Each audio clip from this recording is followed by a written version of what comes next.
नमस्कार साथियों, आपका स्वागत है जय बजरंग इंस्टीट्यूट पर। जैसा कि आपने थंबनेल पर देखा कि हमारी अर्थव्यवस्था की क्लास जो है चालू होने वाली है और ये हमारी अर्थव्यवस्था की दूसरी क्लास है। पहली क्लास मैं डाल चुका हूँ यूट्यूब पर। अब दूसरी क्लास में हमको यहाँ से स्टार्ट करना है। तो यहाँ से हम क्या देखेंगे, सबसे पहले हम देखेंगे वित्तीय संस्थाएं क्या होती हैं और वित्त क्या होता है। तो वित्त का मतलब क्या होता है? पैसा। पैसा कैसा होता है तुम्हारा? या तो बीमा के रूप में हो, या आपने बीमा करवाया हो, या वित्तीय उपकरण जैसे कि चेक है, कोई क्रेडिट कार्ड है, या तुम्हारा ड्राफ्ट है। तो इसको अपन क्या बोलते हैं?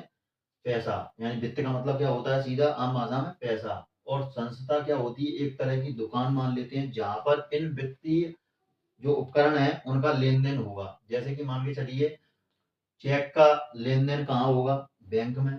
कार्ड का कहाँ होगा? एटीएम। ठीक है। ड्राफ्ट कहाँ होगा? तुम्हारा बैंक में। तो ये तुम्हारी क्या हो गई? वित्तीय, यानी कि पैसा। और इनसे संबंधित उपकरणों का जहां लेन देन होता है उसे हम क्या कहते हैं? संस्था कहते हैं। तो संस्था कौन सी होगी? दुकान, जहां पर इनका क्या होगा? लेन देन। ठीक है। एक तरह की दुकान, जैसे हमारी राशन की दुकान होती है तो वहां पर हम राशन लेने जाते हैं, तो वहां पर क्या होता है? हम अपनी मुद्रा देते हैं और उसका लेन देन होता है। लेकिन जो वित्तीय उपकरण होते हैं वो तीन रूप में होते हैं: चेक, कार्ड और ड्राफ्ट। और इनका लेन देन वही होगा जहां पर इनकी वैधानिक व्यवस्था है, जैसे कि मान के चलिए बैंक।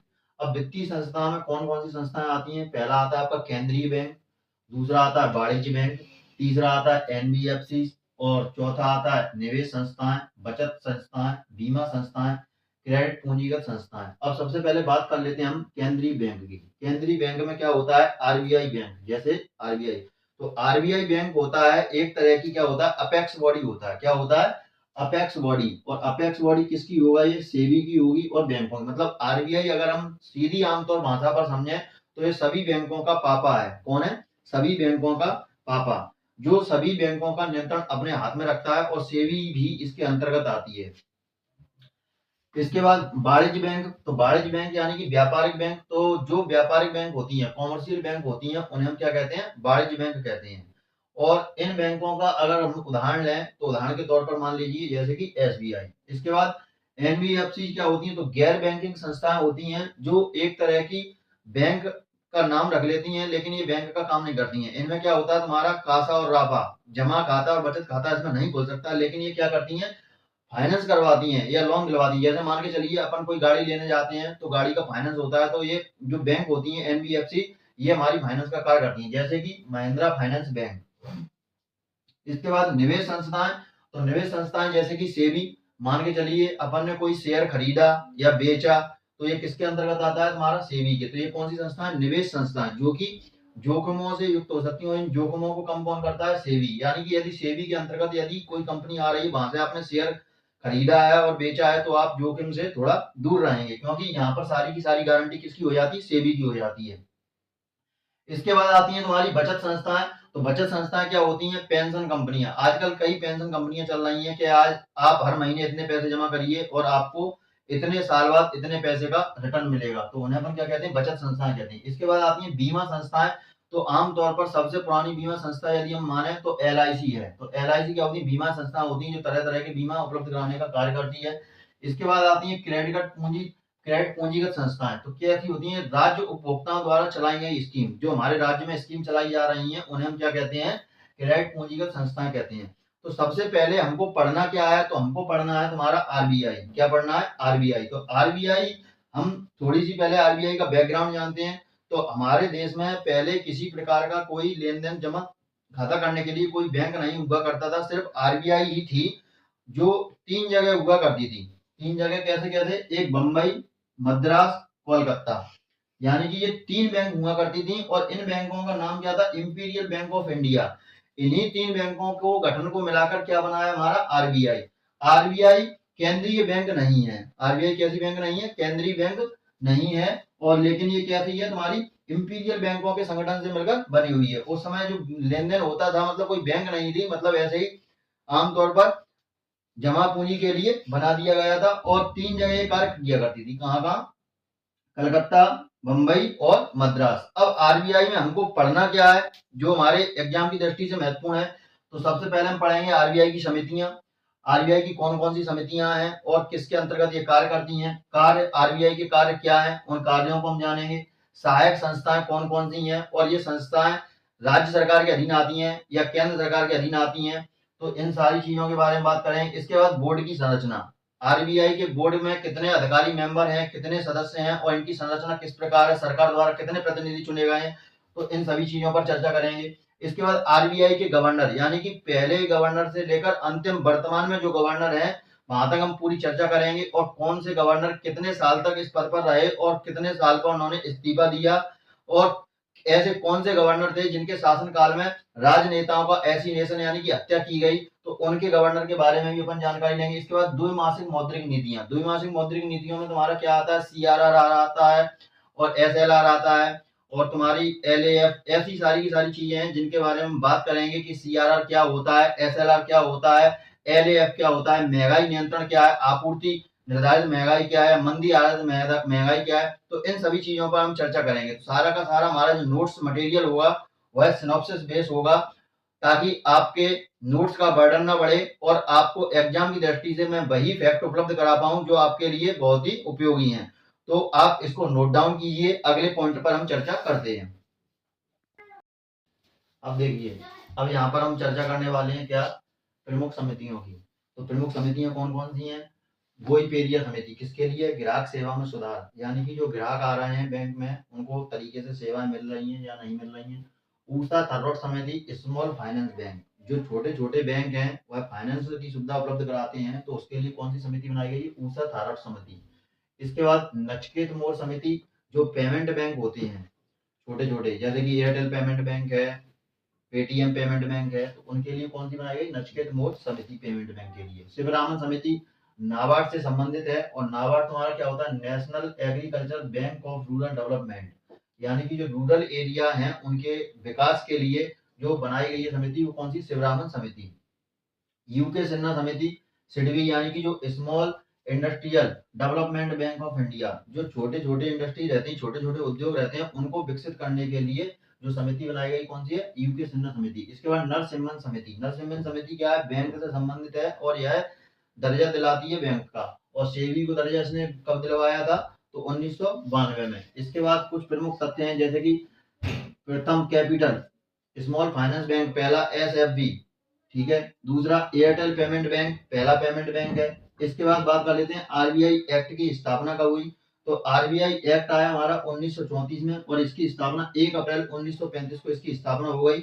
इस समय 1926 में, 1935 से पहले 1926 में एक हिल्टन यंग आयोग आया था और उन्होंने एक समिति बनाई, royal commission on Indian currency and finance समिति, और इस समय बुक काफी चर्चा में थी और बुक थी द प्रॉब्लम ऑफ रूपी, और ये किसके द्वारा लिखी गई बुक थी, तो ये डॉक्टर भीमराव अंबेडकर द्वारा लिखी गई बुक थी। अब बात कर लेते हैं आरबीआई के मुख्यालय की, तो आरबीआई का मुख्यालय अभी कहाँ है, मुंबई में, पहले कहाँ था, कोलकाता में। बोर्ड की संरचना में कितने सदस्य होते हैं, तो इसकी संरचना में बोर्ड में 21 सदस्य होते हैं। नियुक्तियां केंद्र सरकार के द्वारा नियुक्त पीएमओ द्वारा इसकी नियुक्तियां की जाती हैं। समय इसका 4 वर्ष रहता है। इसमें मौद्रिक नीति और निदेशक नीति दोनों को मिलाकर इसका समय कितना रहता है, 4 वर्ष रहता है। अधिनियम धारा 8(1) में इसका पूरा विवरण दिया गया है। अब इसका बोर्ड का मेंबर का जो सदस्य है वह इस तरीके से संरचना होती है, बड़ी टेबल डली होती है और वहां पर बीच में जो बैठता है वो कौन होता है, फर्स्ट पे चेयरमैन होता है। इसके बाद डिप्टी गवर्नर कितने होते हैं, 4, 1 2 3 4।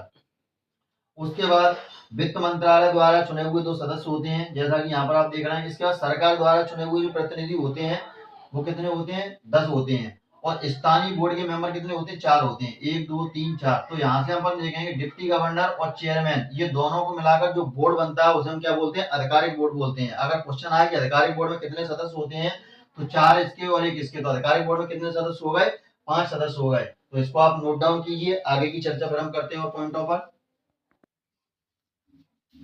अब देखिए आरबीआई की सहायक संस्थाएं कौन कौन सी हैं, डीआईसीजीसी। डीआईसीजीसी क्या है, तो डीआईसीजीसी तुम्हारी आरबीआई की एक संस्था है। मान के चलिए सभी बैंकों को क्या करती है, बीमा करती है। क्या करती है, बीमा करती है। यदि आपके बैंक में पैसे डूब जाते हैं तो सारी की सारी जिम्मेदारी किसकी रहती है, डीआईसीजीसी। पहले लिमिट कितनी थी, 1 लाख रुपए थी। यदि बैंक में आपके पैसे जमा हो, जैसे मान के चलिए 10 लाख या 5 लाख, बैंक अगर दिवालिया हो जाता है तो आपको डीआईसीजीसी की तरफ से मात्र 1 लाख रुपए दिया जाता था। लेकिन बाद में निर्मला सीतारमण द्वारा इसकी लिमिट कितनी बढ़ा दी गई, 5 लाख रुपए। अब तुम्हारे बैंक में 10 लाख रुपए जमा है और बैंक दिवालिया हो जाता है तो बैंक की तरफ से आपको 5 लाख रुपए ही मिलेंगे। यदि आपके बैंक में 4 लाख रुपए जमा है और आप सोच रहे हैं 5 लाख मिल जाएंगे, तो बिल्कुल नहीं मिलेंगे। 4 लाख जमा है, 4 लाख ही मिलेंगे। यदि आपके बैंक में 5 लाख रुपए का ब्याज 1 लाख बढ़कर 6 लाख रुपए हो गया, तो आपको मिलेंगे कितने? 5 लाख रुपए ही मिलेंगे। तो ये क्या है? DICGC। इसका फुल फॉर्म क्या होता है? Deposit insurance and credit guarantee corporation. Economics में और कंप्यूटर साइंस में ज्यादातर क्या है, फुल फॉर्म बहुत ज्यादा पूछे जाते हैं, तो साथ ही साथ मैं फुल फॉर्म नोट कराता चल रहा हूँ, आप भी लिखते चलिए। इसकी स्थापना कब हुई? 15 जुलाई 1978 को इसकी स्थापना हुई। 1961 एक्ट के तहत हुई और इसका मुख्यालय कहाँ है? मुंबई में। इसके बाद बात कर लेते हैं RBI द्वारा, मतलब जो बैंक है, नोट कहाँ से आते हैं, नोट कहाँ छपते हैं? तो 2 जगह नोट छपते हैं। 2 शाखाएं केंद्र सरकार के अधीन रहती हैं और 2 शाखाएं RBI के अधीन रहती हैं। तो RBI के अधीन कौन सी रहती है? BRBNMPL। इसका फुल फॉर्म क्या है? भारतीय रिजर्व बैंक नोट मुद्रण प्राइवेट लिमिटेड। और इसका हेडक्वार्टर कहाँ है? इसका हेडक्वार्टर बेंगलुरु में है। इसकी स्थापना 3 जनवरी 1995 को हुई। इसकी 2 शाखाएं हैं, एक मैसूर कर्नाटक में है और सालमोनी कहाँ है? वेस्ट बंगाल में। ये दोनों शाखाएं किसके अधीन आती हैं? RBI के अधीन आती हैं। और मैसूर वही है, जब आप वोटिंग करने वोट डालने जाते हैं, तो तुम्हारी जो उंगली की नाखून पर जो स्याही लगती है वोट डालते समय, कई बार क्वेश्चन आया तो कहाँ बनती है? तो ये हमारे मैसूर में ही बनती है। और मैसूर में हमारा क्या होता है? मैसूर कर्नाटक यानी कि सालमोनी में 2 जगह का होता है, नोट छपते हैं आपके। इसके बाद फिर दूसरी देखते हैं SPMCIL। इसका फुल फॉर्म क्या है? Security printing and minting corporation of India limited इसका फुल फॉर्म है। इसकी स्थापना 10 फरवरी 2006 को हुई। इसका हेडक्वार्टर न्यू दिल्ली में है। ये केंद्र सरकार के अधीन आता है। 2 शाखाएं हैं, नासिक महाराष्ट्र में, देवास MP में। देवास मध्य प्रदेश का ऐसा पहला जिला है जहां पर सोयाबीन की सबसे पहली बार खेती की गई थी और नोट छापने की स्याही भी देवास में ही बनती है। इसके बाद रेविट। और रेविट कब आया तुम्हारा? 2016 में। किसके बाद आया? इप्टास के बाद आया। तो ये किससे संबंधित है? ये तुम्हारा तकनीकी समस्या से संबंधित है। जैसे बैंक में हम जाते हैं, किसी पार्टी को पैसा ट्रांसफर करना होता है, तो हमारे पास RTGS और नेफ्ट 2 ऑप्शन रहते हैं। तो RTGS और नेफ्ट में यदि कोई समस्या आती है, तो उस तकनीकी समस्या से निजात पाने के लिए रेविट को लाया गया। कब? 2016 में। तो RTGS का फुल फॉर्म क्या होता है? Real time growth settlement. और नेफ्ट का होता है नेशनल इलेक्ट्रॉनिक फंड्स ट्रांसफर। तो ये था तुम्हारा RBI की सहायक संस्थाओं के बारे में फैक्ट, जो आपको अपने नोट डाउन कर लेने हैं। अब देखिए RBI के गवर्नर के बारे में हम चर्चा करेंगे। तो RBI के सबसे पहले गवर्नर कौन थे स्वतंत्र भारत से पहले? तो ओसबॉर्न स्मिथ थे, जो 1935 से 1937 तक रहे। दूसरे कौन से थे? जेम्स टेलर थे, जो 1937 से लेकर 1943 तक रहे। इसके बाद स्वतंत्र भारत के पहले गवर्नर कौन थे? तो पहले भारतीय CD देशमुख थे, 1943 से लेकर 1949 तक रहे। और इनका पूरा नाम क्या है? चिंतामण द्वारकानाथ देशमुख। इसके बाद सर्वाधिक लंबी अवधि वाले कौन थे? तो बेनेगल रामाराव थे, जिनका कार्यकाल 8 वर्ष था, 1949 से लेकर 1957 तक ये रहे। सबसे कम अवधि वाले मात्र 20 दिन तक जो गवर्नर रहे, उनका नाम था अमिताभ घोष। ये 15 जनवरी 1985 से लेकर 4 फरवरी 1985 तक रहे। इसके बाद ऐसे कौन से गवर्नर रहे जो प्रधानमंत्री भी रहे और इनके समय में 2 राजनेताओं का असैसिनेशन हुआ है, यानी कि हत्या हुई है? तो वो कौन से थे? डॉक्टर मनमोहन सिंह थे, इनका कार्यकाल 1982 से लेकर 1985 था। और 1984 में 31 अक्टूबर के दिन इंदिरा गांधी और तुम्हारे राजीव गांधी, इन दोनों राजनेताओं की क्या की गई थी? हत्या की गई थी, और इन्हीं के शासनकाल में की गई थी। और CD देशमुख के बारे में अगर हम बात करें, तो 1 जनवरी 1949 को बैंक का राष्ट्रीयकरण भी किया गया था। RBI का राष्ट्रीयकरण कब किया गया था? इन्हीं के शासनकाल में किया गया था। इसके बाद पहले IITN, आजकल मार्केट में IIT बाबा चल रहे हैं, तो ऐसे ही IITN जो गवर्नर थे वो कौन थे? D सुब्बा राव थे। पहली RBI महिला, मतलब पहली बार कोई महिला RBI की गवर्नर बनी, वो कौन थी? उदेसी थी। 23वें रघुराम राजन थे, जिन्होंने 2003 से लेकर 2016 तक इनका कार्यकाल था। और 24वें कौन से थे? डॉक्टर उर्जित R पटेल, जिनका कार्यकाल 2016 से लेकर 2018 था। ये दोनों गवर्नर ऐसे हैं जिन्होंने अपना कार्यकाल पूरा होने से पहले ही त्याग पत्र दे दिया। अगर हम कार्यकाल की बात करें, तो RBI का कार्यकाल गवर्नर का 3 साल रहता है, लेकिन जरूरत पड़ने पर इनको बढ़ाया जा सकता है, लेकिन घटाया नहीं जा सकता। यदि कोई गवर्नर चाहे तो अपनी मर्जी से इस्तीफा दे सकता है, जैसे कि इन्होंने दिया। आपको यदि याद हो, तो 8 नवंबर 2016 को नोटबंदी भी हुई थी, और वो इन्हीं दोनों गवर्नरों के शासनकाल में ही हुई थी। 26वें जो गवर्नर हैं, जो फिलहाल में अभी 11 दिसंबर 2024 को बनाए गए हैं, उनका नाम क्या है? संजय मल्होत्रा। कार्यकाल 3 वर्ष, जैसा कि मैंने बताया। और इस्तीफा ये किसको देते हैं? तो इस्तीफा एक प्रधानमंत्री की अध्यक्षता वाली नियुक्त समिति मंडल को ये अपना इस्तीफा देते हैं। अब इनके कार्य क्या रहते हैं आरबीआई के? करेंसी छापना, मनी सर्कुलेशन, सभी बैंकों का बैंक, जैसे मैंने शुरुआत में बताया कि सभी बैंकों का पापा है, अंतिम ऋणदाता, सरकार का बैंक, फॉरेक्स कस्टोडिया।